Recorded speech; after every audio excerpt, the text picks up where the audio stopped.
বাংলাদেশে আর বাংলাদেশের বাইরে পৃথিবীর বিভিন্ন প্রান্তে যেখান থেকে চ্যানেলে দেখছেন আপনাদের সকলকে সাদর আমন্ত্রণ তৃতীয় মাত্রা দেখবার জন্য।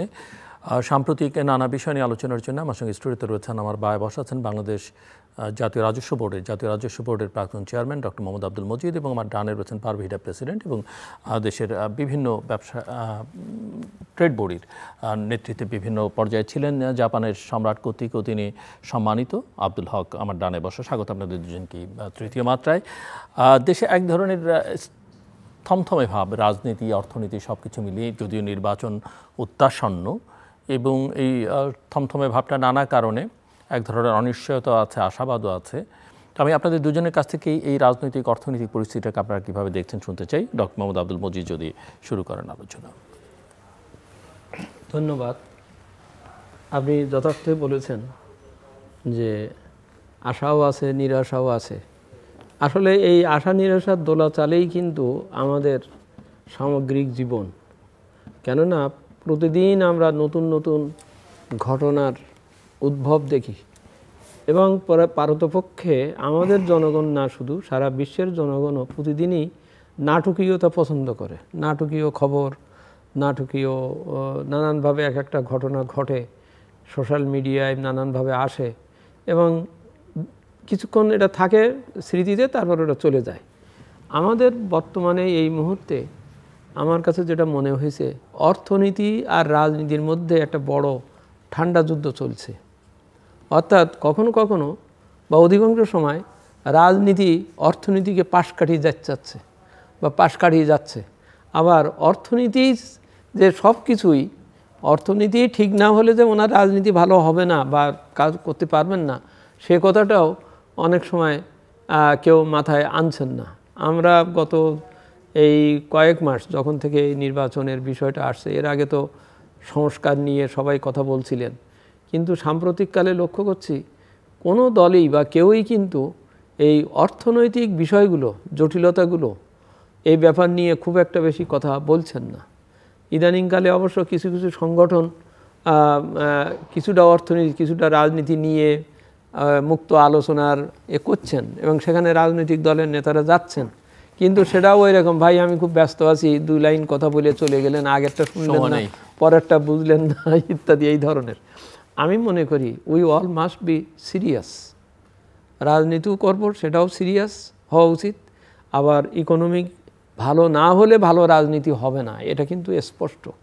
আজকে আপনি সারা বিশ্বে দেখেন, ইভেন খোদ আমেরিকাতেই দেখেন, একজন ব্যবসায়ী মানুষ তার ব্যবসায়িক দৃষ্টিতে ট্যারিফের বিষয় নিয়ে সে কিন্তু তার গোটা দেশ, তার দেশ জাতি এবং সারা বিশ্বে সে রাজনীতি করছে, কিন্তু তার ট্যারিফের ওই বিষয় নিয়ে, মানে অর্থাৎ অর্থনীতি নিয়ে এই যুদ্ধ একটা বাধায়, আবার সেই যুদ্ধটা থামিয়ে দেয়, দিয়ে ক্রেডিট গনে করতে হবে, সুযোগ দিতে হবে, ক্রেডিট গনে সব কিছু পিছনে কিন্তু অর্থনৈতিক স্বার্থ, অর্থনৈতিক মরলিপানা, অর্থনৈতিক করাটাই হচ্ছে কিন্তু উদ্দেশ্য। তো সুতরাং আমি মনে করি আমার দেশের এই মুহূর্তের যে সংকট বা যে ক্রান্তিকালে আমরা আছি, সেখানে অর্থনীতিকে তার জায়গা করবার, দেওয়ার, স্বীকৃতি দেওয়ার ব্যাপারটা সবার কাছে আসতে হবে। কেননা যদি আপনার দ্রব্যমূল্য নিয়ন্ত্রণে না থাকে, যদি আপনি গ্যাস সাপ্লাই না দিতে পারেন, যদি আপনি অন্যান্য সকল বিষয়গুলোতে যদি যোগান না দিতে পারেন, ব্যাংকিংকে যদি আপনি যথাস্থানে না আনতে পারেন, হ্যাঁ, তো তাহলে আপনি যতই সংখ্যায় আধিক্যে খুব সুন্দর ভোট করলাম বললেন, কিন্তু স্থায়ীশীল হবে না। কারণ সব কিছুর উপরে আমজনতার অর্থনীতিটাই হচ্ছে আসল। এবং এর সাথে শুধু আমার নিজের সমস্যা না, এর সাথে বাইরেরও একটা প্রভাবের ব্যাপার জড়িত আছে। চীন তার দিক থেকে দেখছে, ভারত তার দৃষ্টিতে দেখছে, ইভেন সুদূর আমেরিকা থেকে ওনারাও দেখছেন, এমনকি যে আমাদের মালয়েশিয়া আসিয়ান যেটা আর কি, সেটার সাথেও আমাদের দেখা যাচ্ছে যে অনেকগুলো বিষয় এসে যাচ্ছে। তা সুতরাং বহিরঙ্গের বিষয়টির প্রতিও যেমন নজর দেওয়ার বিষয় আছে, স্ট্র্যাটেজিক গ্রহণের, কৌশল গ্রহণের ব্যাপার আছে। আবার একই সাথে দেশের ভিতরেও একটি স্বয়ংভর অবস্থা গড়ে তোলা ছাড়া এই সমগ্র জনগণকে বোঝানো দরকার যে নিজের অর্থনীতি নিজে যদি ঠিক না করতে পারেন, তাহলে আপনাকে এটা অনেকটা ওই যে ইমিউন ক্ষমতা কমিয়ে দিয়ে একজন মানুষ, একজন ক্যান্সার রোগী যেমন কষ্ট পায়, এই জাতির যদি ওই অর্থনৈতিক দিক দিয়ে সে যদি এরকম ইমিউন ক্ষমতা তার হারিয়ে যায়, রেজিলিয়েন্স পাওয়ার আমরা যেটা বলি, সেটা যদি হারিয়ে যায় তখন কিন্তু বাইরের অনেক চাপ, অনেক বিষয়, অনেক ষড়যন্ত্র মোকাবেলা করা কঠিন হবে। তো সুতরাং সব কিছুর উপরে আমি মনে করি নিজের দিকেই তাকানো দরকার, এবং নিজের মধ্যে আমি বারবার চাচ্ছি অর্থনীতি আর রাজনীতির ভিতরে একটা মেরুকরণ হোক, একটা মেলবন্ধন হোক। অর্থনীতিবিদ রাজনীতির কথা ভাববেন, এটা ঠিক আছে, আবার একই সাথে রাজনীতিবিদকেও অর্থনীতির কথাটাকে সামনে আনতে হবে। যদি জনগণের আস্থা তারা তৈরি করতে চান, আপনি পুরো জনগণকে অন্ধকারে রেখে আপনি এখানে ওই যে কি বলে উত্তরণ, যেটা এলডিসি উত্তরণ কিন্তু একটা গুরুত্বপূর্ণ বিষয়। 2026 সালে 24শে নভেম্বর যে এলডিসির উত্তরণ ঘটবে, এটাকে সাধারণ একটা বিষয় মনে করবার কোনো কারণ নাই, কারণ এটা পুরোপুরি অর্থনীতির ভূগোল চেঞ্জ করে দেবে। আপনার সক্ষমতা দিয়ে চেঞ্জ করে, আপনাকে হয়তো আরও অন্যের উপরে নির্ভরশীলতাটা বেশি বাড়িয়ে দেবে। আপনি একটা ভালো ক্লাবে ওঠার আপনার জামা কাপড় কিচ্ছু নাই, অথচ বললো আপনি এখন মিস্টার রহিম হয়ে গেছেন, হ্যাঁ, তখন না আপনি এদিকে না ওদিকে, এই ধরনের অবস্থা। অনেক সাহারান কান্ট্রির কয়েকটা দেশ কিন্তু, ইভেন দক্ষিণ আফ্রিকার কয়েকটা দেশও কিন্তু তারা কিন্তু এই ট্র্যাপে পড়েছে। এটাও যেমন ঠিক, একই সাথে এটাও ঠিক যে আপনাকে আপনার মর্যাদায়, আপনাকে কম্পিটিটিভ ওয়ার্ল্ডে ওঠার জন্য আপনার আসলে একটা সক্ষমতা লাগবে, পরীক্ষায় পাশ করা লাগবে। তা পরীক্ষায় পাশ করার আগে পড়াশুনোর তো কোনো খবর নাই, পড়াশুনো নাই, সক্ষমতা নাই, সমগ্র জনগণকে প্রস্তুত করা নাই, তাদেরকে হতে হবে। সেই জন্য let us look at ourself এবং ঠিক করার চেষ্টা করি। অনেক ধন্যবাদ আপনাকে, এবং বিশ্বের যারা যেখান থেকে দেখছেন আপনাদের সবাইকে আন্তরিক সালাম ও শুভেচ্ছা আদাব পেশ করছি। আর এই ডিসেম্বর মাসে শ্রদ্ধাভরে স্মরণ করছি আমাদের লাখ শহীদদের, যাদের কারণে আমরা একটা স্বাধীন রাষ্ট্র পেয়েছি। আমি নিজেও সেই মুক্তিযুদ্ধে অংশগ্রহণ করার সৌভাগ্য হয়েছিল। তো যে আলোচনাটা করছিলেন ডক্টর আবুল মজিদ সাহেব, ইনফ্যাক্ট আজকে আমি আমাদের এখানে জিবুতি নামক ছোট্ট যে একটা দেশ আছে আফ্রিকার, হর্ন অফ আফ্রিকা বলা হয়, আপনার যেটা রেড সির উপকূলে, ইথিওপিয়ার নিচে, ইয়েমেন এবং সোমালিয়ার পাশে, ইয়েমেনের উল্টা দিকে সোমালিয়ার পাশে, খুবই স্ট্র্যাটেজিক লোকেশনে, যে দেশের আমি অনারারি কনসুল হিসাবে মজিদ সাহেবরা আমাকে করেছিলেন। তার রাষ্ট্রদূত তিনি এখন ঢাকায় আছেন। তিনি একটা কথা বলছিলেন যে পিস অ্যান্ড সিকিউরিটি আর the precondition for any development. তো শান্তি এবং নিরাপত্তা, এবং দেখেন আফ্রিকাতে জিবুতির আশেপাশে সবগুলো দেশে কিন্তু গৃহযুদ্ধ, সরকারবিহীন অবস্থা। সোমালিয়াতে, ইয়েমেনকে তো প্রায় ধ্বংস করে ফেলা হয়েছে। তারপরে একটু দূরে সুদানে মারাত্মক রকমের গৃহযুদ্ধের মতো অবস্থা বিরাজমান। অথচ জিবুতি ছোট্ট একটা দেশ, মাত্র 12 লক্ষর মতো পপুলেশন, সে কিন্তু খুবই কৌশলগতভাবে অবস্থান নিয়ে তার কৌশলকে ব্যবহার করছে শান্তি স্থিতিশীলতাকে প্রাধান্য দিয়ে। কীভাবে? আমেরিকান 7th ফ্লিট ওখানে আছে, ভারতের নৌবাহিনী আছে, চীনের নৌবাহিনী আছে, এমনকি জাপানি নৌবাহিনীও সাহস করে সবার থেকে র্যাঙ্ক নিচ্ছে, এবং জিবুতি পোর্টকে ব্যবহার করে এন্টায়ার ইথিওপিয়াকে সে সার্ভিস দিচ্ছে, দিয়ে কিন্তু এখন সে ফ্রি ইকোনমিক জোন করেছে। আহ্বান করছে, আজকে আমাদেরকে আহ্বান করলো যে তোমরাও আসো, ভারত চীন কিন্তু সুবিধা নিচ্ছে, তোমরাও গেটওয়ে টু আফ্রিকা হিসেবে আসো। তো ওনার কথাটা আমার কাছে খুব মূল্যবান মনে হচ্ছিল। শান্তি এবং নিরাপত্তা উন্নয়নের জন্য পূর্বশর্ত। আমাদের এখানেও বর্তমানে বাংলাদেশের যে অবস্থাটা, তাতে কিন্তু শান্তি এবং নিরাপত্তা বিধানের জন্য আমাদের খুব জরুরিভাবে নির্বাচনটা দরকার। আমরা হয়তো, আমি নিজেও কিন্তু আশাবাদী ছিলাম যে এটা এত বড় রক্তপাত। প্রশ্নটাও থাকবে আপনাদের দুজনের কাছে যে 16 মাস পেরোলো, আমরা শুরু করেছিলাম অগাস্টে 2024-এর 3টে লক্ষ্য নিয়ে, নির্বাচন, সংস্কার এবং বিচার। কোথায় দাঁড়িয়ে আছি আমরা? আমি সে জায়গাটাই, অনেক ধন্যবাদ আপনাকে, খুব ভালো করে পয়েন্টটা নিয়েছেন। আমার কাছে মনে হচ্ছে যে আমরা অনেক স্বপ্নতারিত, এবং পরিবর্তনের ক্ষেত্রে মানুষ যেভাবে, যেমন তরুণরা স্বপ্নতারিত হয়ে প্রাণ দিয়েছে পরিবর্তনের জন্য। কি কি পরিবর্তন? এই ভাষাটা সম্ভবত আমাদের লার্নের পলিটিশিয়ান, আমাদের বিজ্ঞ, প্রাজ্ঞ, অভিজ্ঞ রাজনীতিবিদদেরকে দিতে হবে যে কেন মানুষ তার সবচেয়ে মূল্যবান যে জীবন সেই জীবনটাও দিয়ে দিল তরুণরা কিসের মোহে কিংবা কী প্রত্যাশা করে। এর ভাষাগুলো কিন্তু তাদেরকে দিতে হবে, এর ট্রান্সলেশনটা তাদের দিতে হবে। তাদের কর্মসংস্থান, বেটার লাইফ, নিরাপত্তা, মর্যাদা। মানুষ যখন গরিব হয়, যখন তার ক্ষমতা থাকে না, তখন মর্যাদাও থাকে না। যেমন রাজনীতিবিদরা কেন টাকা খরচ করতে চায় ইলেকশনের সময়, যে কিছু টাকা খরচ করে ভোট কিনবো। তো এই গণতন্ত্র তো আমাদের মূল কাম্য না, কিন্তু মূল কাম্য ছিল একটা ডিফারেন্ট কান্ট্রি, যেটাকে আমরা একটা স্বাধীন সার্বভৌম জনগণের মর্যাদাবান জনগণ, যেটা আমরা জাপানের সাথে তুলনা করতে চাই। কি জাপানকে আমরা ফলো করার চেষ্টা করেছি, যে জাপান তার কোনো প্রাকৃতিক সম্পদ ছাড়াও সে বিশ্বে এভাবে মাথা উত্থিত করে দাঁড়ালো এবং পৃথিবীর টপে চলে গেলো কীভাবে, সেটা আমাদের মডেল। আমাদের মডেল হতে হবে দক্ষিণ কোরিয়া, এমনকি ভিয়েতনাম। সেখানে আমরা আমাদের মানুষকে মর্যাদাহীন করে, ক্ষমতাহীন করে, ভোট কিনে যে গণতন্ত্রের চিন্তা করি, এটা কিন্তু কাম্য নয়, এটা টেকসই হবে না কখনো। অতএব আমি মনে করি যে আমার ভেতরে যে আকাঙ্ক্ষাটা ছিল যে আমরা বৈপ্লবিক পরিবর্তন আশা করেছিলাম, কিন্তু পরে ভাবলাম প্রফেসর ইউনূস সাহেব তো বিপ্লবী লোক নন। তিনি তো বিপ্লবের কোনো দল থেকে কিংবা বিপ্লবী দল থেকে কিংবা বিপ্লবী ব্যাকগ্রাউন্ড থেকে এসে কোনো বিপ্লবী অঙ্গীকার করে আসেন নাই।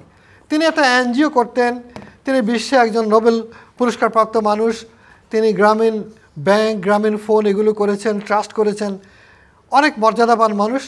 আমি মনে করি তিনি ক্ষমতা নেওয়ার পর যতটুকু করেছেন হয়তো এতটুকুই তার পক্ষে সম্ভব ছিল, কারণ অন্য কাজগুলোর যে একটা বিশাল শক্তি দরকার, পলিটিক্যাল পাওয়ার, রাজনৈতিক শক্তি, সে তো তার নাই।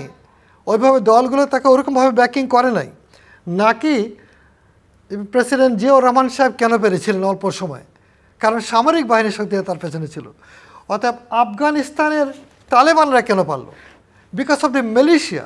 দে have the militia, military power, and they have a political philosophy, যে আমরা এইভাবে রাষ্ট্র চালাবো, আমাদের অর্থনীতি এরকম হবে, সমাজনীতি এরকম হবে, শিক্ষানীতি এরকম হবে, আমাদের বিদেশ নীতি এরকম হবে, আমাদের সেনাবাহিনী এরকম হবে।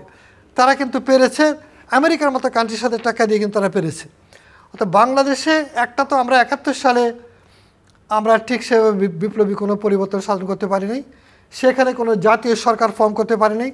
তারপরে যতগুলো ঐতিহাসিক সুযোগ আমরা পেয়েছি 90 সালে কিংবা এখন এসে 2024 সালে, আমরা কিন্তু বৈপ্লবিক পরিবর্তনের একটা অভ্যুত্থানের মাধ্যমে সরকারকে আমরা হটাতে পেরেছি। আমি মনে করি, আমি বিশ্বাস করি জীবনের আজকের এই অবস্থায় কিংবা এই বয়সে 74 বছর বয়সে, যে বাংলাদেশে এই ঘটনা আগামীতে আরও ঘটবে। কারণ বাংলাদেশের মানুষ সরকার কীভাবে হাঁটাতে হয় তার নীতির বাইরে গেলে সেটা বুঝে গেছে, তরুণরা বুঝে গিয়েছে, জনগণও সেটা বুঝে গেছে। অতএব আগামী দিনে সরকারকে কিন্তু অনেক সতর্ক হতে হবে এবং আগামী সময়ে ডেফিনেটলি স্থিতিশীলতার জন্য স্বাভাবিক, জাপানরা বলছিল একটা স্বাভাবিক নির্বাচন তোমাদের দরকার, কোট আনকোট নর্মাল ইলেকশন। এই নর্মাল ইলেকশনটা আমরা যদি করতে পারি, তাহলে কিন্তু আমি মনে করি বাংলাদেশ একটা নতুন জায়গায় আসবে এবং শহীদরা যারা এই আমাদের হাজারো ছেলেরা যে প্রাণ দিল, তাদের প্রতি আমাদের মর্যাদাটা হবে। এবং সেখানে যে সংস্কার চিন্তা করা হয়েছে, আমি মনে করি ব্যক্তিগতভাবে যে সংস্কার হঠাৎ করে সবাই চিন্তা করেছে, এতটুকুর মধ্যে সীমাবদ্ধ নয়। সংস্কারটা আরও অনেক ব্যাপক, বিশেষ করে আয়ের বন্টন, সবচেয়ে বড় কথা এগুলো। তারপরে হলো জীবন মানের পরিবর্তন। মানুষকে আপনি ওই আমলা কিংবা সচিবদেরকে 5000 স্কোয়ার ফিটের ফ্ল্যাট দেবেন আর নিচে দেবেন 2 লাখ টাকা দিয়ে বাড়ি, হাউজিং, এরকমটা দিয়ে কিন্তু আপনি স্থিতিশীল করতে পারবেন না। আপনাকে কিন্তু একটা, যেমন আপনি ভিয়েতনামে যান, ভিয়েতনামে কিন্তু কয়েক কোটি মোটরসাইকেল আছে, কিন্তু সিম্পল 800 সিসির মোটরসাইকেল, 80 সিসির মোটরসাইকেল সবাই চালাচ্ছে। 2 রুমের বাসা মন্ত্রীরও, 2 রুমের বাসা একজন আপনার স্টাফেরও কিংবা আপনার ড্রাইভারেরও। ঠিক সেইভাবে আমরা যদি আয়ের বন্টনটা করতে, যেমন জাপানে মজিদ সাহেব কিন্তু অনেক বছর জাপানে ছিলেন এবং ওনার বাসায় বসে আমরা কিন্তু জাপান বাংলাদেশ চেম্বারের প্ল্যান করেছি। বা আমি যদি আজকে রাষ্ট্রীয় পুরস্কার পেয়ে থাকি জাপানের, এটা কিন্তু উনিও অংশীদার, কারণ উনি এর মধ্যে অনেক কন্ট্রিবিউশন আছে, অনেক সময় দিয়েছেন, চিন্তা করেছেন। আমরা ওনার বাসায় দোস্ত মতো আমি ওনার বাসায় থেকেছি, যে আমরা চিন্তা করেছি, রাত জেগে জেগে চিন্তা করেছি এবং আমরা অন্তত একটা জায়গা আনতে পেরেছি যে আজকে জাপানের মতো কান্ট্রিকে অনেক বড় করে আমরা, আমি মনে করি ইটস অ্যান অ্যাচিভমেন্ট আমরা করতে পেরেছি। বাট আনফর্চুনেটলি ব্যাপক সংস্কার যে রাষ্ট্রের দরকার, কাঠামোগত বিন্যাস, প্রশাসনিক বিন্যাস, বিচার ব্যবস্থা পরিবর্তন, আয়ের বন্টন, ট্রান্সপোর্টেশন, হাউজিং। যে হাউজিংয়ের কথা বলে কিন্তু আমাদের এই যে নিউ ইয়র্কে যে মামদানি, তরুণ মামদানি জিতলেন, উনি 800 স্কোয়ার ফিট একটা বাসা থাকতেন। এটা কিন্তু জাপানের মতো জায়গায় কিন্তু টোটালি ভিন্ন। আপনি যদি জাপানের চা দোকানেও কাজ করেন, তাও আপনি এটা বাসা অ্যাপ্লাই করতে পারবেন থাকার জন্য, যে আমার বেতন এত, মিনিমাম বেতন, আপনার বেতনের 10% নিয়ে আপনাকে স্থানীয় সরকার বাসা দেবে। আবার আপনার ওই বেতন দিয়ে আপনি যে ভাড়া দিয়ে যাবেন, ওই মসজিদ সব সচিব একই ভাড়া দেবে ট্রেনের মধ্যে। অতএব কতগুলো জিনিস কিন্তু সমাজতান্ত্রিক, ট্রান্সপোর্টেশন, হাউজিং এবং এডুকেশন। এই জিনিসগুলো একটা ক্যাপিটালিস্ট কান্ট্রি, আমি জাপানকে ওই জন্য মনে করি Japan is the only socialist country in the world, যার মধ্যে চমৎকারভাবে সমাজ বিন্যাস করা হয়েছে। ডক্টর মজিদ, দুটো বিষয়কে আমি নিয়ে নিচ্ছি। একটা হচ্ছে যে শান্তি আর নিরাপত্তা, that must be the most ingredient and precondition for the prosper or democracy or whatever. সেই জায়গাতেই এবং একটা বৈষম্য বিরোধী একটা প্রচণ্ড একটা আন্দোলনের পরে যদি আমার মন মানসিকতায়, আমার চিন্তাভাবনায়, আমার কর্মকৌশলে যদি উপস্থিতি নিশ্চিত না করা যায়, ওই যে যারা আন্দোলন করেছিলেন তারা কিন্তু একবার আমার খুব স্পষ্ট মনে হচ্ছে, তারা বলছে আমরা এমন একটা জিনিস দেখতে চাই যেন আর যেন কেউ স্বৈরাচার না হয়। এক সেন্টেন্সই যথেষ্ট। কিন্তু সেইটার থেকে আমরা মন মানসিকতা, আমাদের চিন্তা চেতনায়, ধারণাকে আমরা কিন্তু সেই পর্যন্ত নিয়ে যেতে পারিনি। কিছু যে হয়নি তা বলছি না, কিন্তু এটা যথার্থ বা এইভাবে হচ্ছে না আর কি। এবং এটা ঠিক যে বৈষম্য বা সাম্যবাদী একটা সমাজ গঠন না করলে পর আপনি বৈষম্য দিয়ে আপনি এটা জাতিকে জাগিয়ে তুলতে পারবেন না। কারণ একজন হতাশায় থাকবে, আরেকজন কিছু করবে না।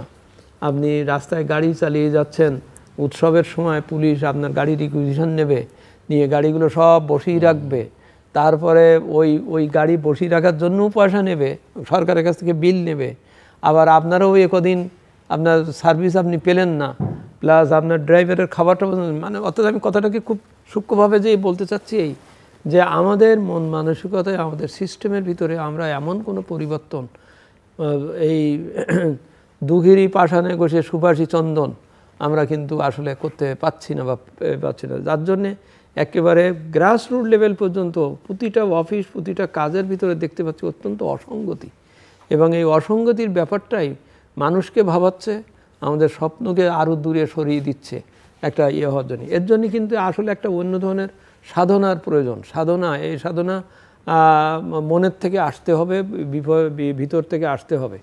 আমি যদি এখন অর্থনীতিতে সামনে যে তিনটে কথা বলেছেন, নির্বাচন, সংস্কার আর বিচার, নির্বাচন, সংস্কার, বিচার, এরা কিন্তু পরস্পর প্রযুক্ত। অর্থাৎ নির্বাচনটা যদি আপনি শুদ্ধভাবে করেন, পরিস্থিতি করতে পারেন, তাহলে আপনার সংস্কারও আপনি এগিয়ে নিয়ে দিতে পারবেন। সংস্কারের ব্যাপারে আপনার আগ্রহ এবং কথাটা ঠিক থাকতে হবে। আর ওর ভিতরে তো অন্যতম বিষয় হচ্ছে ন্যায় বিচার, আইনের শাসন, এই বিষয়গুলো। কারণ এইগুলোই একজন মানুষকে ওই যে নিরাপত্তার শান্তি দেয়।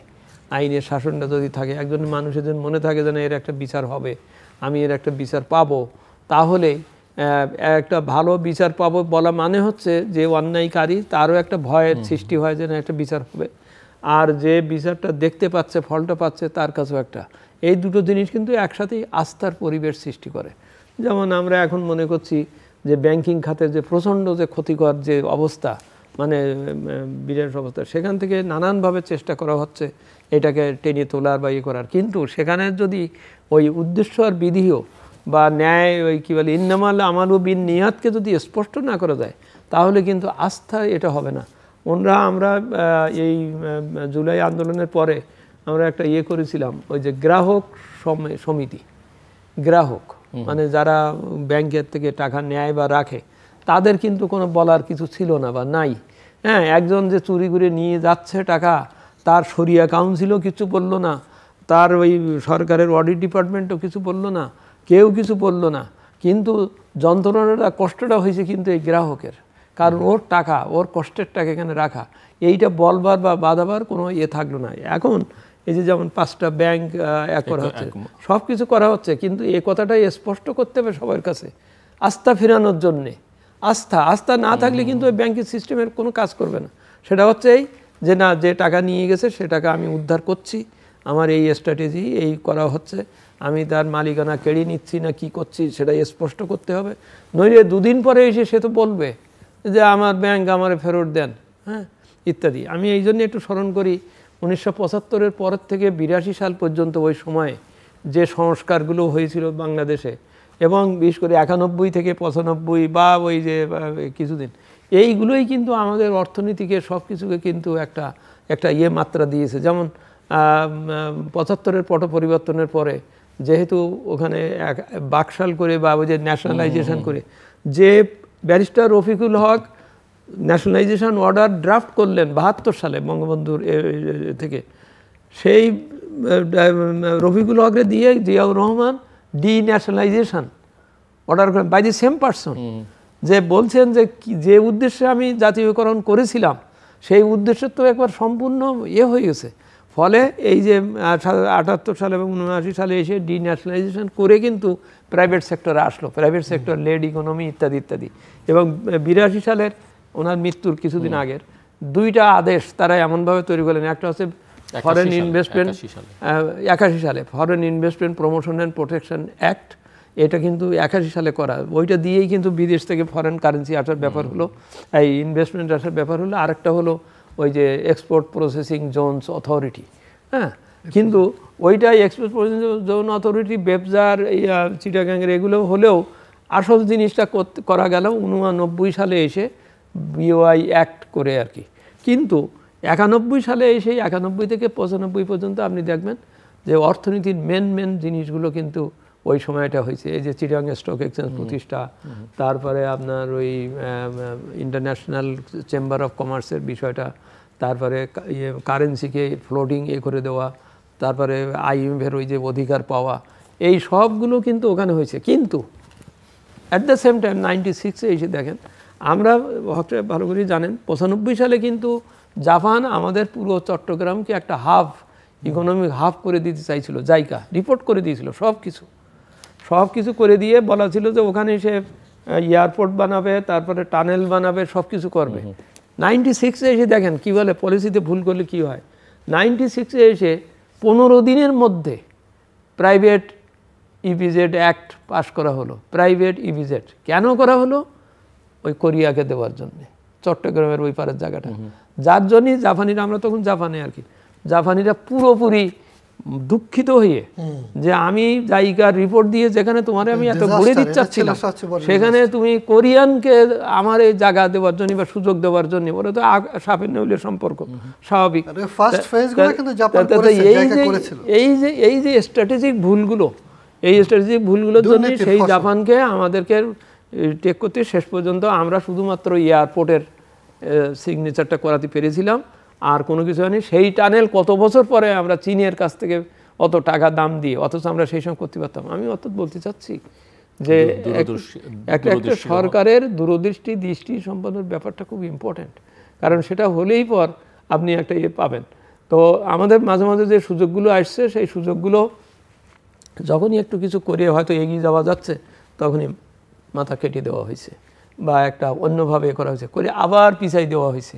আমরা সেই ধরনের একটা জটিলতার মধ্যে আছি, কিন্তু আমি মনে করি আশাবাদী থাকতেই হবে। কারণ আমি সব কিছুর উপরে মনে করি জনগণ যদি ঠিক থাকে, তাহলে যে যতই চাণক্যর পলিসি করুক আর যাই করুক, সব কিন্তু হয়ে যাবে। জনগণের ঐক্য, জনগণের আত্মবিশ্বাস, জনগণের সাধনা, সব কিছু এটা ঠিক থাকে। সুতরাং জনগণকে ভুলে গেলে হবে না।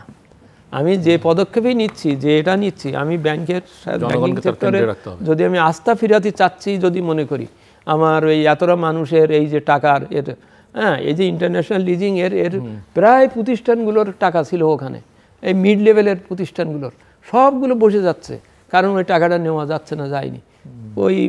ওই পিকে হালদারের বিচার বা করে তো কোনো লাভ হচ্ছে না, টাকা তো আসেনি, টাকা আসার কোনো পদক্ষেপও নাই।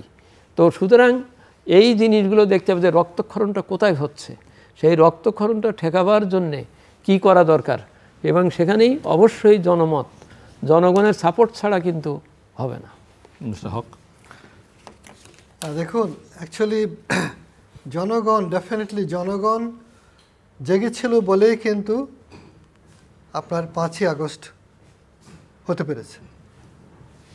আমাদের আমি মনে করি যে বাংলাদেশের জনগণকে ঠিক যদি অর্গানাইজ করা যেত, তার যে মধ্যে যে একটা বিপ্লবী চেতনা আছে সেটাকে আনফর্চুনেটলি পলিটিক্যাল পার্টি, যেমন জিয়াউর রহমান সাহেব কিন্তু অল্প সময় ক্ষমতায় এসে যে পরিবর্তন এনেছিলেন, আমরা যে সাক্ষী, আমরা যারা দেখেছি যে টোটালি হতাশ, দুর্নীতি, জুট মিলগুলোতে খালি প্রতিদিন আগুন লাগছে, পুড়ে যাচ্ছে, হয়তো 100 টন মাল কিনে 1000 টনের বিল করেছে, সব পুড়িয়ে দিয়ে বলছে আগুন লেগে গেছে।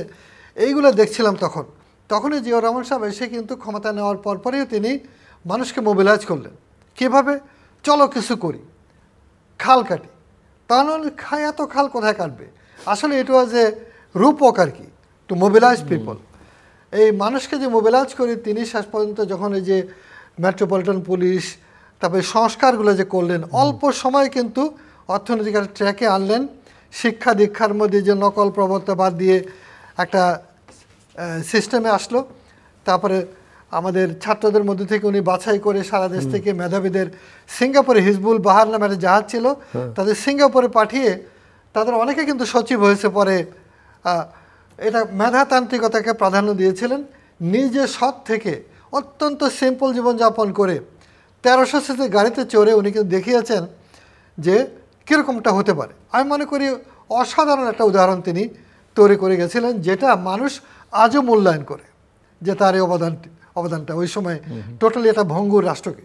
সেই জন্য অ্যাকচুয়ালি যেটা মজিদ সাহেব বললেন, আমার মনে হয় যে ডেফিনেটলি যে ভিশনটা কী হবে পলিটিক্যালি, এখন আমাদের সামনে কিন্তু কয়েকটা বিষয় অত্যন্ত গুরুত্বপূর্ণ। একটা হলো যে প্রাইভেট সেক্টর তৈরি করা হয়েছিল, আমরা যে প্রাইভেট সেক্টরের আচরণ দেখলাম বিগত সময়ে, যাদেরকে সরকারের পেটুয়া কিংবা অলিগার্ক যেটা বলা হয়, অলিগার্কও কিন্তু এটা সম্মানের কথা।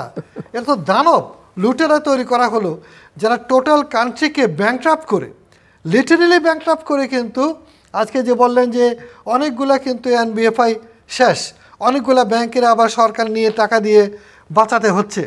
এইটা কিন্তু যদি না হতো, শেখ হাসিনা কিন্তু পালাতে হতো।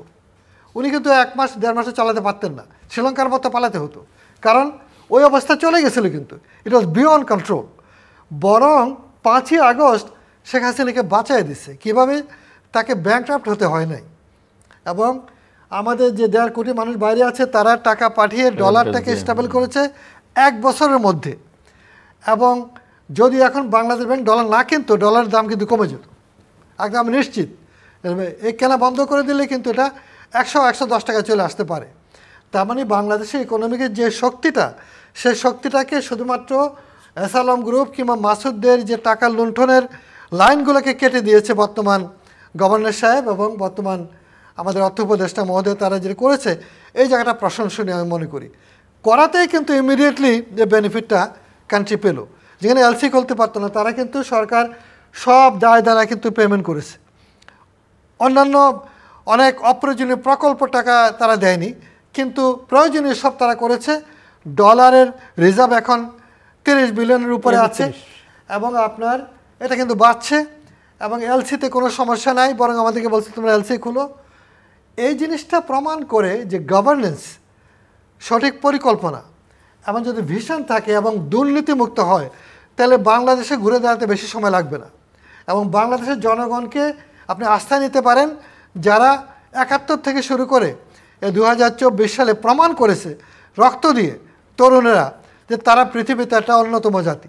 আমি মনে করি, আমি বিশ্বাস করি এবং আমি আস্থা রাখি আমাদের মানুষের উপরে। শুধুমাত্র আমাদের সমাজ হচ্ছে রাজনীতি, আমাদের সমাজ হচ্ছে উপরে। যারা দেশকে এখান থেকে লুট করে নিয়ে যাচ্ছে, তারা হয়তো আমাদের আশেপাশেই আছে। আমরা তাদেরকে চিনি, তাদেরকে মরলে পর জানাজা দিই, আবার তাদেরকে বড় মানি, তারা নির্বাচন করে মন্ত্রী হয়, সচিব হয়, তাদেরকে আমরা চিনি। কিন্তু এখনও মানুষ তাদেরকে কিন্তু খুন করে নাই, তাদেরকে প্রত্যাখ্যান করে নাই, তাদের জানাজাকে প্রত্যাখ্যান করে। ওই জায়গায় যাওয়া দরকার আমি মনে করি। আমি সেখানে আমি বলতে চাচ্ছি, এই যে ব্যাংকের যে লুট হয়েছে, আমি বাংলাদেশ ব্যাংকের একটা কমিটিতে আজকে আপনার এখানে আসার আগে মিটিং দিয়েছিলাম, আমি দেখছি কি ভয়ঙ্করভাবে লুটটা হয়েছে। এবং সে লুটটা পৃথিবীর ইতিহাসে নজিরবিহীন। অনেক ঘটনা পৃথিবীতে ঘটেছে, কিন্তু এইভাবে নয়। যেটা রাষ্ট্র, সরকার, তার আশেপাশে সব মানুষরা মিলে তারা কি বুঝে করেছে, তারা কি ভেবেছে তারা কি করছে। এবং তারা কি এটা হিসাব করছে যে এর পরিণাম কী হতে পারে? আমার মনে হয় করে নাই, আমি নিশ্চিত এটা করে নাই। এরা আমি তখনও কিন্তু শেখ হাসিনা যখন ক্ষমতা ছিলেন তখনও কিন্তু সাহস করে আপনার অনুষ্ঠানে এই কথাগুলো বলার চেষ্টা করেছি যে আপনি বঙ্গবন্ধু কন্যা হিসেবে জবাবদিহি করতে হবে আপনাকে। খুব বেশি দিন লাগে নাই, তাকে হয়তো চলে যেতে হয়েছে, যেটা একটা মর্মান্তিক ঘটনা। এবং এই বাংলাদেশে আগামীতে হয়তো এটা হতে পারে যদি রাজনীতিবিদরা না শিখেন, সবক না নেন। আমি একটা কথা বলি এখানে যোগ করি, আগামী সরকার কিন্তু অনেক গুরুত্বপূর্ণ একটা বিষয়। আগামী সরকারকে সব পার্টিকে বুঝতে হবে যে তাদেরকে সংস্কারের একটা অঙ্গীকার নিয়ে আসতে হবে। এই পরিবর্তনগুলো কী কী? কেবল যে কিছু তড়িঘড়ি করে পরামর্শ দিলে আমি মনে করি দ্যাটস নট এনাফ। এখানে কিন্তু সম্পদের বন্টন কিংবা আয়ের বন্টন থেকে শুরু করে হাউজিং, ভূমি বিন্যাস, অনেক কিছু করা লাগবে সরকারকে। এবং ফরেন এক্সচেঞ্জ কন্ট্রোল, সরকারি চাকরিতে যারা অর্থ পাচার করে তাদের ব্যাপারে কঠোর নিয়ন্ত্রণ, জাতিসত্তা যদি বাঁচাতে হয়, সোভারেন্টি যদি বাঁচাতে হয়, এমনকি সেনাবাহিনীর মধ্যে পরিবর্তন না, তারা কি কর্পোরেট বাহিনী হবে নাকি রিয়েলি ডেডিকেটেড বাহিনী হবে, সেনাবাহিনী হবে জনগণের জন্য, নাকি ওই আলাদা একটা আলাদা পাকিস্তান কিংবা ইজিপ্টের মতো ফেরাউনের দেশ ইজিপ্ট আর পাকিস্তানের সেনাবাহিনী আমাদের মডেল হতে পারে না। আমরা মুক্তিযুদ্ধ করছি, অর্থাৎ এটা বুঝতে হবে, সবাই তাদেরকেও বুঝতে হবে যে আমি এলিট, আমি ওই কি যেন জলসিঁড়ি নাকি, তারপরে পূর্বাঞ্চলে আমি আলাদা করে থাকলাম আর শুয়োরের বাচ্চা কুত্তার বাচ্চা মতো জনগণ থাকলো, এটা হবে না, এই দেশে হবে না। আমি আপনাকে অনুষ্ঠানে আজকে বলে গেলাম। সেই জন্য আপনাকে কিন্তু সংস্কারের অঙ্গীকার করতে হবে সরকারকে। The government will be for reform, এবং জাতীয় সরকার হতে হবে যদি স্টেবিলিটি আনতে চান, শান্তি আনতে চান। সকল রাজনৈতিক দল মিলে করতে হবে, কারণ তাহলে আপনি স্টেবিলিটি দিতে পারবেন না। আপনার পাশে ভারতকে আপনাকে ইয়েতে রাখতে হবে, কারণ ইউনূস সাহেবকে একটা জায়গায় আমি বাহবা দিই, তিনি ভারতকে ট্রিট করেছেন ইতিহাসে সবচেয়ে ভালোভাবে। এই বাংলাদেশে তার মতো করে কেউ কিন্তু ভারতকে ট্রিট করতে পারে নাই। অর্থাৎ ভারত আপনাকে তখনই মর্যাদা দেবে যখন আপনি মর্যাদার সত্যিকার উপযুক্ত হবেন। তো ভারতকে মর্যাদা দিচ্ছে এখন? আমাকে মর্যাদা দিচ্ছে না, ভারত দেয়নি বলেই কিন্তু সে আমার গণতন্ত্র নিয়ে খেলেছে। এই জবাবটা তাকে দিয়েছে জনগণ, জনগণ দিয়েছে তাকে। অর্থাৎ আগামীতে তাকে বুঝতে হবে যে বাংলাদেশের সাথে এই ট্রিটমেন্ট চলবে না। ডক্টর মজিদ, শেষের কথাটা থেকেই আসি। আসলে ভারতে কিন্তু পর্যালোচনা হচ্ছে যে সে তার প্রতিবেশীদের সাথে তার পলিটিক্স, তার ওই যে বড় ভাই সুলভ আচরণের একটা পরিবর্তন বা উপলব্ধি কিন্তু তার আসছে, এটা আসতেই হবে। কারণ সেটা তার একার জন্য সে দায়ী না, কিন্তু আমরা দায়ী যে আমরা তাকে হতে দিয়েছি। আমাদের অজ্ঞতা, মুখ্যতা, আমাদের পদলেহী যে শ্রেণী আছে তারা কিন্তু করেছে। যখন তারা এতে নলেজ নেই, যখন আপনার নলেজ থাকবে না তখন আপনি শেষ, আপনি তো দাস। আপনি সংখ্যায় হলে মানুষের লাভ হবে, শত শত মানুষদের কোনো লাভ হয় যদি আপনার নলেজ না থাকে। আপনি তো সুযোগ করে দিয়েছেন, আপনি এমন চুক্তি করেছেন যে চুক্তির বলে সে আপনার সোভারেন্টি নিয়ে কম্প্রোমাইজ করে পারেছে। আপনি এমনভাবে আপনার বাহিনীগুলোকে ধ্বংস করেছেন, ইনস্টিটিউশনগুলোকে ধ্বংস করেছেন, বিচার ব্যবস্থাকে ধ্বংস করেছেন, শিক্ষা ব্যবস্থাকে ধ্বংস করছেন। তো আপনি তো পরাধীন হয়ে যাচ্ছেন। অর্থাৎ উত্থিত হওয়ার জন্য নবজাগরণ দরকার, নতুন চিন্তা দরকার, সংস্কারকে নিতে হবে ওই জায়গায়। মেয়ারলি কয়েকজন বসে কিছু, আমি মনে করি যে ইটস নট এনাফ। কথা কথা ইয়ে হলো ঠিকই, কারণ আমি মনে করি একটা জাতির দরিদ্র হতে পারে কিন্তু তার চরিত্র বলটা যদি নষ্ট হয়ে যায়, আত্মমর্যাদার প্রশ্ন, হ্যাঁ, তার আত্মমর্যাদার জ্ঞান যদি তার ঠিক না থাকে, আপনি শ্রীলঙ্কার দিকেই দেখেন, সে কিন্তু গর্তে পড়েই গিয়েছিল, খুব খারাপ পরিস্থিতি, তারপর সেখান থেকে কিন্তু ঠিকই সে উঠে আসতে হবে। জাপান কিন্তু 50 বছর পর পর, ওদের ইতিহাসে আছে 50 বছর পর পর কিন্তু একবারে ধূলিসাৎ হয়ে যায়, হয় যুদ্ধে, নইলে ভূমিকম্পে, নইলে কিছুতে, কিন্তু থামে না, উঠে আসে। একজন জাপানির বয়স গড়ে 80 বছর, সে অবশ্যই দারিদ্র দিয়ে শুরু করে ধনী হয়ে সে যায়।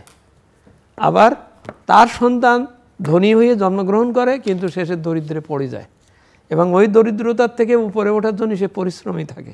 এটা কিন্তু ওদের জাতীয় অর্থনৈতিক সব কিছুর বৈশিষ্ট্য। আমাদেরও সেই রকমই হতে হবে যে আমি দরিদ্র হব, মাঝে মাঝে হতেই পারি, হওয়ার কারণ আছে, প্রাকৃতিক দুর্যোগ আছে, নানান ধরনের বিষয় আছে, কিন্তু আমি চরিত্র বলে, আমি শিক্ষায়, স্বাস্থ্যে, উনি যেটা বললেন, এই ব্যাপারে যদি আমি আত্মসচেতন না হই, আত্মবলিয়ান না হই, তাহলে তো আমাকে ওই সেই ইমিউন ক্ষমতা হারিয়ে যাওয়া সেই রুগীর মতন, যে টোকা দিলেই আমি পড়ে যাব, এই ধরনের পরিস্থিতি। সেই জন্যে আমরা এই যে আন্দোলন, এর বিপ্লবের পরে যে কথাটার বেশি ছিল, শিক্ষার জন্যেই শিক্ষার্থীরাই কিন্তু কোটা বৈষম্য বা ইত্যাদির কথা দিয়েই কিন্তু তারা এটা শুরু করেছে। শিক্ষকেরা পড়ান না, পড়ছে না, তার জ্ঞান সে টিকছে না, অন্যরা এসে এখানে কাজ করে যাচ্ছে। যেমনটি উনি ইঙ্গিত করলেন যে কোনো দেশ বা কেউ আপনাকে হয়তো, আমার এখানেই তো এখনও প্রায় 10 বিলিয়নের মতন আমার এখান থেকে রেভিনিউ আর্ন করে নিয়ে যাচ্ছে, রেমিটেন্স নিয়ে যাচ্ছে অন্য দেশের লোকেরা, অর্থাৎ আমি আমার সেই লোকবল তুলতে পারিনি।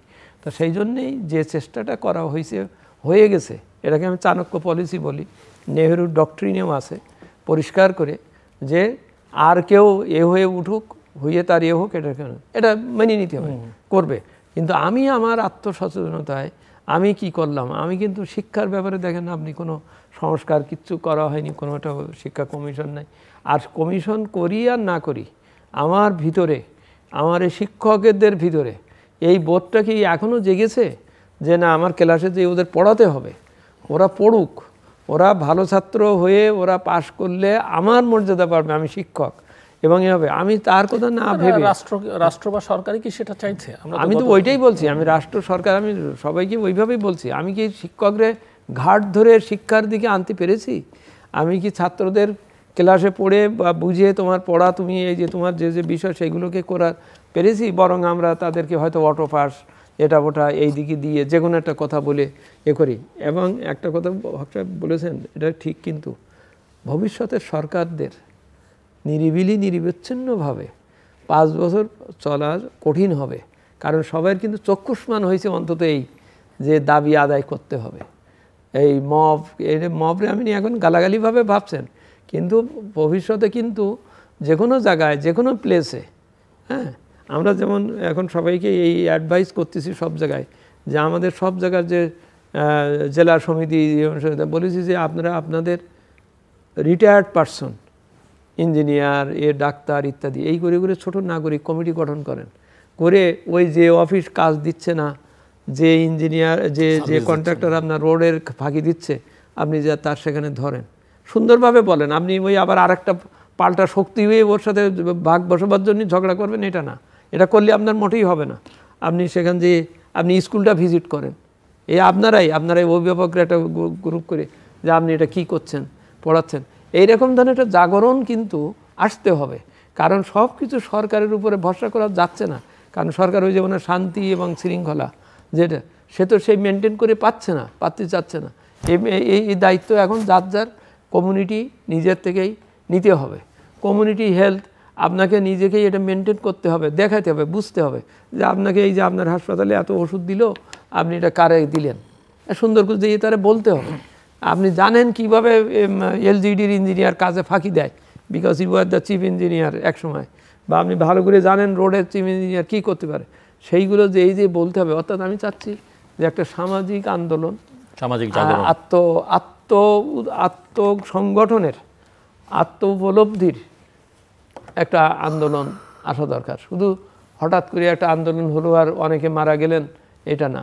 ওই যে মনে আছে স্বরাষ্ট্রমন্ত্রীর সামনে একজন পুলিশ বলতেছিল, স্যার আমি গুলি করলাম, এটা শুনলো দেখলো মারা গেছে, ওই লোক সরে না। তারপরে তার মনের ভিতরে কি ধরনের একটা তেজ বা আমি বলি উঠছে, সেইটাকে জাগ্রত রাখতে হবে, সেই বোধটাকে জাগ্রত রাখতে হবে যে yes, my sacrifice will bring some changes, সেই চেঞ্জটা আনতে হবে। এমনি যদি আপনাদের দুজনের কাছে জিজ্ঞেস করি, যেহেতু নির্বাচন ফেব্রুয়ারিতে হবার কথা রয়েছে, কি ধরনের চ্যালেঞ্জ সরকারের সামনে দেখেন আপনি, বা নতুন সরকারকে যদি আপনি বুঝতে চাই যে তাদের আসলে প্রথম 1 বছর বা 6 মাসের কি পরিকল্পনা করা উচিত? ওই যে প্রথম ওইটাই শান্তি এবং শৃঙ্খলা, জনগণকে একটি শান্ত শৃঙ্খলা এবং একটা আস্থার দিতে হবে, কথা দিতে হবে। এই যে ওনারা যে বানাবেন, ম্যানিফেস্টো বানাবেন, সেখানে কিন্তু ওয়ার্ডিংগুলো, কয়েনিংগুলো খুব সুন্দর করে করতে হবে। এরকম যেন না হয় আমি বললাম আমি এইটি করলাম না। 2008 সালের আপনি যে দল পরে আসছিল তাদের এখনও আপনি আছে, আপনি তার এগুলো পড়ে দেখেন, কত ভালো ভালো কথা বলেছেন, কিন্তু কিছুই করেন নাই। ওই যে জনগণের আস্থার থেকে সরে গেলেন, যে আপনি বললেন কি আর করছেন কি, এইটার থেকেই এই পরিস্থিতি যেন না হয়। এখন থেকে যে নির্বাচনী ইশতেহার যা লিখবেন ভেবে চিন্তে লিখবেন এবং সেই ভেবে চিন্তে সেইভাবে যেতে হবে। প্রথম হচ্ছে শান্তি শৃঙ্খলা, আইন শৃঙ্খলা, মানুষকে একটা স্বস্তি দিতে হবে। দ্বিতীয় হচ্ছে ও নিজেই পরিশ্রম করবে, ওরে শুধু আপনি নীতি সহায়তা দেবেন, ওকে আপনি নীতি সহায়তা দেবেন, পরিবেশ এই করে দেবেন। আমার বাংলাদেশের মানুষ কিন্তু নিজেই সব করতে পারে। যেমন আমি বললাম না, 91 থেকে 95-এর ইতিহাসটা আপনি দেখেন, সেলফ ডেভেলপড প্রাইভেট সেক্টর। আজকে যে গার্মেন্টসের যেটা বলছি, একবার কিন্তু আমাদের নতুন উদ্যোক্তারাই নিজেরাই পরিশ্রম করে বাজার খুঁজে বের করছে এবং চ্যালেঞ্জগুলো নিয়েছে। MFA যখন 2005 সালে আসে, আমরা খুব ভয় পেয়ে গিয়েছিলাম যে MFA হতে পারে এটা টিকবে না, কিন্তু ঠিকই দেখেন ওই সময় সাইফুর রহমান সাহেব কী সুন্দর একটা পথ বের করলেন যে ব্যাক টু ব্যাক এলসি এবং আরও কী কটা জিনিস এনে ওই আমরা MFA-র চ্যালেঞ্জ কিন্তু মেরেছি। অর্থাৎ চ্যালেঞ্জ নেওয়ার মতন বেসরকারি খাতকে আপনাকে দিতে হবে, সাহস এবং নীতি সহায়তা বলছি। আপনি নিজেই ব্যবসাগুলো সব নিয়ে নেবেন, রাষ্ট্র ব্যবসা নেবে, এটা ঠিক না। আমি ওই জন্যই দুঃখের সাথে বলি যে আজকে দেখেন সেই 5ই আগস্ট থেকে আজকে প্রায় 1 বছর কত মাস হলো, আমাদের FBCCI নাই। মানে অর্থাৎ আমার তো মনে হয় এই সময়টাতে একটা নিরপেক্ষ ভালো ইলেকশন করা, ফেয়ার বডি পাওয়া সম্ভব ছিল। হ্যাঁ, ইজিলি বরং this is the time, this was the time.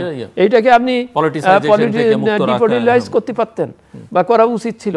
এবং এই সময় একটা আসবে, আমি FBCCI-কে শুধু একটা শাব্দিক অর্থে একটা প্রতিষ্ঠান মনে করছি না, it is the leadership of the private sector.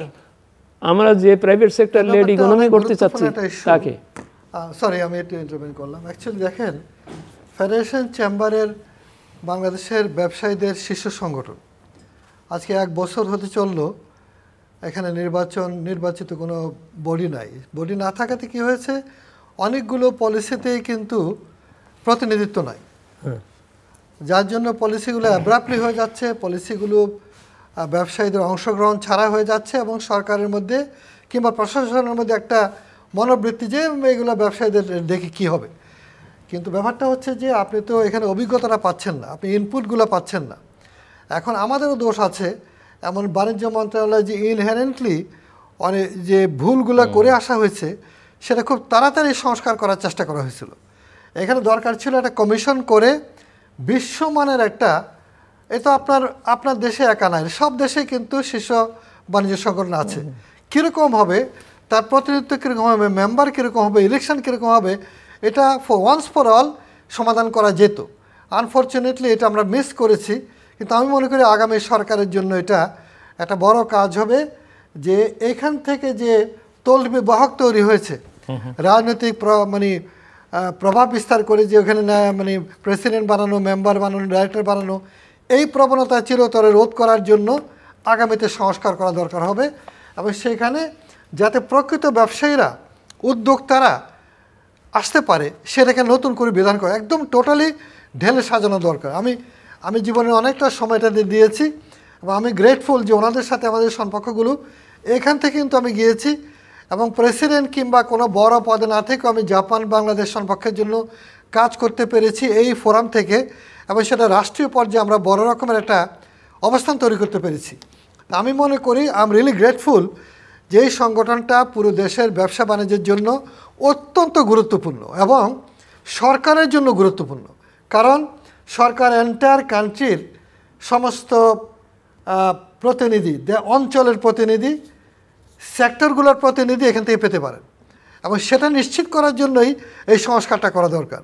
সেজন্য আমি মনে করি যে কোনো একটা এমপি হওয়া চেয়ে ফেডারেশন চেম্বারের প্রেসিডেন্ট হওয়া কিন্তু অনেক গুরুত্বপূর্ণ। কারণ আপনি সরকারের সকল পলিসিতে আপনি কিন্তু ইন্টারফেয়ার করতে পারেন, আপনি ইনপুট দিতে পারেন, আপনি এখানে গিয়ে ডিবেট করতে পারেন, আপনি নতুন ধারণা দিতে পারেন, সংস্কারের জন্য দিতে পারেন, আমদানি রপ্তানি, trade, import policy, export policy, revenue policy, সবটাতে কিন্তু এমনকি আপনার সমস্ত পলিসিতে দেওয়ার কিন্তু সুযোগ আছে। সেজন্য এই জায়গাটায় একটা ন্যাশনাল চেম্বার, আমরা ফেডারেশন চেম্বার বলি, এখানে একটা ব্যাপক সংস্কার দরকার, যেটা হয় নাই। আমি মনে করি সেটা আগামী সরকারের জন্য চ্যালেঞ্জ বাংলাদেশের। এবং এই পাশাপাশি আমি বলবো যে অলিগার্ক শ্রেণী তৈরি হয়েছে, তল্পি বাহব এবং ডাকাত কিংবা লুটেরা তৈরি হয়েছে, সেখান থেকে বেরিয়ে এসে বাংলাদেশে সবাই রাজনীতি করে কেন? ওই জিন্দাবাদ বলতেছে যাচ্ছে কেন? টেন্ডারবাজি করবে, রাষ্ট্রীয় সুবিধা নেবে, ডিউটি ফ্রি গাড়ি নেবে, সরকারের আশীর্বাদ নিয়ে বড় প্রকল্প করবে, এইভাবে ধনী হওয়ার প্রবণতায় কিন্তু যাচ্ছে। এটাকে ভেঙে দেওয়া দরকার। এবং নতুন উদ্যোক্তা শ্রেণী কী হবে, জাতীয় পুঁজির বিকাশ কীভাবে হতে পারে এবং জাতীয় পুঁজি কী, আমি মনে করি সেই ফিলোসফিটাও নতুন রাজনীতিকে দিতে হবে। যারা এই স্বপ্নে বিভোর হয়ে টাকা খরচ করে নির্বাচিত হচ্ছেন, আমি মনে করি আগামী দিনে এই বার্তা এরকমটা সেরকমটা হবে না, কিংবা বাংলাদেশে শান্তিও হবে না, উন্নতিও হবে না যদি আপনি এগুলোকে অ্যাড্রেস না করেন। জাপানের কথা বলছিলেন মজিদ শাহ, আমি গত সপ্তাহে জাপান থেকে আসছি। দেখেন জাপানে কিন্তু সব কিছুর পরেও তারা একটা পুঁজিবাদী দেশ, কিন্তু সেখানে কতগুলো জিনিস কিন্তু সমাজতান্ত্রিক, আপনি বলেছেন। হ্যাঁ, অতএব সেই জিনিসটা একটা আদর্শ হতে পারে আমাদের জন্য। সবচেয়ে বড় কথা তাদের সততা, নিষ্ঠা এবং আদর্শ। আমি মনে করি আদর্শ ছাড়া কিছু হতে পারে না। আদর্শবিহীন যে মানুষেরা বাংলাদেশকে লুটপাট করছে, তারা যেই হোক, তারা কিন্তু আমাদের শত্রু। আমি একটু যোগ করি, একটু খুব গুরুত্বপূর্ণ পয়েন্ট, সেটা হচ্ছে যে নির্বাচন ব্যাপারটা এইভাবেই, যেমন আমরা এফবিসিসি এর কথা বললাম, যে এই একটা টাইম ছিল, এটাকে ডিপলিটিসাইজ বা দ্বিদলীয়করণ করার একটা সুযোগ ছিল।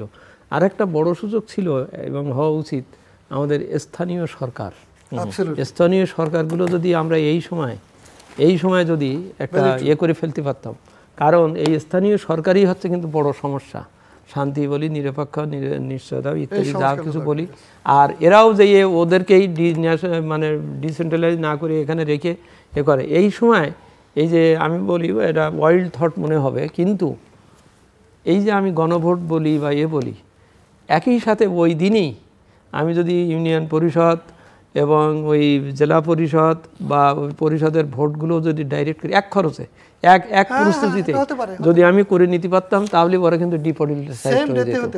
কারণ আমি একবার সরকার গঠন করে তারপর যদি আমি স্থানীয় সরকার নির্বাচন করতে যাই, অটোমেটিক্যালি তো সে বুঝবে যে ইনি ক্ষমতায়, যেহেতু ওনার কাছে, যেহেতু সব কিছু সচিবালয়ের থেকে হয়, আমি যতই যা করি আমার কিচ্ছু হবে না।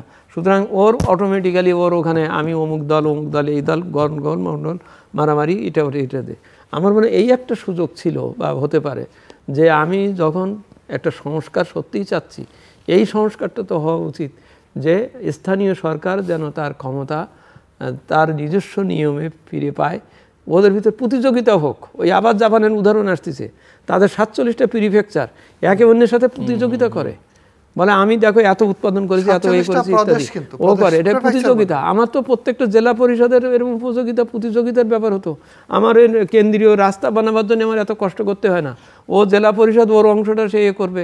আমরা মাঝখানে যে জেলা বাজেটের কথা বললাম, এই জেলা বাজেটটা হলো অন্তত, ইভেন আমরা এখান থেকে কয়েকটা আমরা সামাজিক বাইরের সাথে যে নিয়েছি, জরিপগুলো করেছি, সব জায়গাতে কথা ওইটাই কিন্তু, যে ওকে ওর জিনিস ওরে দেখতে দেন, ওর প্রতিযোগিতা করতে দেন। ও যে টোল তুলুক বা ওর এলাকায় রাস্তাটা কেন খারাপ হয়ে যাচ্ছে, হ্যাঁ, এটা বুঝতে হবে। রাস্তা যে এলজিডি রাস্তা আগে 7 বছর 8 বছর চলতো, সেই এলজিডি রাস্তা এখন 3 বছর চলে। জিজ্ঞেস করলাম কি ব্যাপার, বলছে কি আমার পোস্টিং এখানে 3 বছর, আমি যদি এই রাস্তা বানিয়ে যদি 7 বছর চলে, তাহলে আমার নেক্সট ম্যান এসে তো কাজ পাবে না, সে তো আমরা দুষবে, এই তুই কী করেছিস, আমার তো এখানে রাস্তা মেরামতের কাজ নাই। 1 2 হচ্ছে চেয়ারম্যানও, সে ইউনিয়ন পরিষদ চেয়ারম্যান বা যারা তারা 5 বছরের জন্যই হয়। সে দেখে যে রাস্তা যদি সত্যিই 7 বছর বা 8 বছর সত্যিই ভালো থাকে যদি, তো তাই তো ওর সময় আর কিছু করার থাকবে না, ওর কোনো আয়ের উৎস থাকবে না। এটা পর্যন্ত সে দেখে না, খেয়াল করে না যে যে রাস্তার আমার 5 টনের গাড়ি চলার কথা, মানে এর বেশি হলে ওর হার্টসোল নষ্ট হয়ে যে রাস্তাগুলো যে নষ্ট হয়ে যাচ্ছে, এটাও পর্যন্ত সে দেখে না। ইউনও দেখে না, ও দেখে না ওই জন্যই যে জানে যে খারাপ হবে, উপরের থেকে টাকা আসবে, ওই ইঞ্জিনিয়ারের পয়সা হবে, আমিও কিছু ভাগ পাবো। এই রাস্তা যদি বহুদিন চলে, ভালো চলে, তো তাহলে তো এটা হবে না। অর্থাৎ এমন একটা জিনিস আমার ভিতরে ঢুকে গেছে, দলীয়করণের কারণে হোক যেভাবে হোক, এইটাকে ডিপলিটিসাইজেশন করা দরকার ছাড়া। তো এই একটা সুযোগ কিন্তু, যে এই সময় আমরা এই এক খরচে একদিনেই, আপনি নিউ ইয়র্কে বা সব জায়গায় দেখেন, আপনার ওই দিন হয়তো এই ট্রাম্প সাহেবের ভোট হচ্ছে, ওদের কিন্তু এত বড় ইয়ে লিস্ট, কাউন্সিলর কেরা কে কেরা, একজন ভোটার যেয়ে কিন্তু সবগুলো করে দিচ্ছে একদিনে, এক ভোটে। তা আমার এখানেও যদি আমি ওইভাবে করে দিতাম যে ইউনিয়ন পরিষদের চেয়ারম্যানও তুমি নিয়োগ করে, তখন হবে কি ওই চেয়ারম্যানটা জানে না যে কোন সরকার আসবে, ও তখন কিন্তু অটোমেটিক্যালি ওই ইয়ে পাওয়ার সময়, নমিনেশন পাওয়ার সময় আসলে কিন্তু ভালো লোক চলে আসবে এই জন্যই, কারণ জানে না যে অমুক দল আসবে, আমিও দল। জাতীয় নির্বাচন করে ওই করা, আবার একই সাথে উল্টাও আপনি যদি ইউনিয়ন পরিষদ স্থানীয় সরকার ইলেকশন করে জাতীয় করতে চান, সেখানেও গণ্ডগোল, কারণ ওই তখন ওখানে একটা মারামারি হবে, বেশি হবে, ঠেকাতে পারবেন না। দিস ওয়াজ দ্য টাইম যে আমরা এইগুলোকে যদি এই সংস্কারটা যদি করতে পারতাম। দর্শক, অনুষ্ঠানের শেষ প্রান্তে সামাজিক যোগাযোগ মাধ্যম ফেসবুক, এক্স এবং ইউটিউবে তৃতীয় মাত্রা লাইভ স্ট্রিম হচ্ছে, আপনারা দেখতে পারেন। টেলিভিশনের পর্দায় দেখতে না পারলে যে কোনো সময় যে কোনো স্থান থেকে ইউটিউবে তৃতীয় মাত্রা চ্যানেলটি সাবস্ক্রাইব করে এই পর্ব বা পুরোনো পর্বগুলো আপনারা দেখতে পারেন। মিস্টার আব্দুল হক এবং ডক্টর মোহাম্মদ আব্দুল মজিদ, অসংখ্য ধন্যবাদ এই আলোচনা অংশ নেওয়ার জন্য। দর্শক, আমরা অর্থনীতি, রাজনীতি, বিচার, সংস্কার, নানা বিষয় নিয়ে কথা বলেছে আমার অতিথিরা। ঘুরে ফিরে ওই কথাগুলো যেগুলো আমরা সবসময় আলোচনা করি, যে পরিকল্পনার অভাব, দূরদৃষ্টির অভাব, শাসনের দুর্বলতা বা সুশাসনের অভাব, একটা করাপশন ফ্রি সোসাইটি কীভাবে করা যায় সেদিকে আমাদের মনোযোগের অভাব এবং ভিশনের অভাব, এই প্রসঙ্গগুলো ওনারা সামনে নিয়ে এসেছেন। এবং অভ্যন্তরীণ বহিস্থ নানা বিষয়ে যে নজর দেওয়ার জন্য যে সক্ষমতা বা যোগ্যতা থাকা দরকার, সেটাও এখানে অনেকখানি অনুপস্থিত। ট্রেড বডির প্রসঙ্গে আলোচনা এসেছে, আমরা রিফর্মের কথা বলছি, কিছু রিফর্মস হয়েছে, কিছু হওয়া দরকার, কিন্তু সেটা কতটা টেকসই হবে, এমনকি ব্যবসায়ী সংগঠনগুলোর মধ্যেও যে সংস্কার দরকার সেটাও, এবং এটা কেন গুরুত্বপূর্ণ আমার অতিথিরা সেটাও বোঝাবার চেষ্টা করেছেন। এবং মূল কথা, ডেভেলপমেন্ট আমরা সবাই চাই, এবং ডেভেলপমেন্টের জন্য প্রাথমিক যে পূর্বশর্ত সেটা আলোচনার শুরুতেই ওনারা নিয়ে এসেছেন, শান্তি এবং নিরাপত্তা। এই দুটো বিষয় যদি আমরা নিশ্চিত করতে পারে তাহলে বাকি কাজগুলো অনেক সহজতর হয়ে যায়। এবং সব কথার মূল কথা যে কোনো পরিকল্পনার কেন্দ্রবিন্দুতে জনগণকে রাখতে হবে। এবং জনগণের কি শক্তি বাংলাদেশ 2024-এর জুলাই অগস্টে দেখেছে, এর আগে 90-তে দেখেছে, 1971-এ দেখেছে। ভবিষ্যতে যারা ক্ষমতায় বা রাজনীতিতে থাকবেন তারা যেন এটা সবসময় মাথায় রাখেন। কাজেই দেশের অর্থনৈতিক, রাজনৈতিক উন্নয়ন প্রক্রিয়ায় জনগণের অংশগ্রহণ নিশ্চিত করাটাই হচ্ছে প্রধানতম লক্ষ্য হওয়া উচিত। আমাদের সঙ্গে থাকবার জন্য অসংখ্য ধন্যবাদ, আপনাদের সবার জন্য শুভকামনা।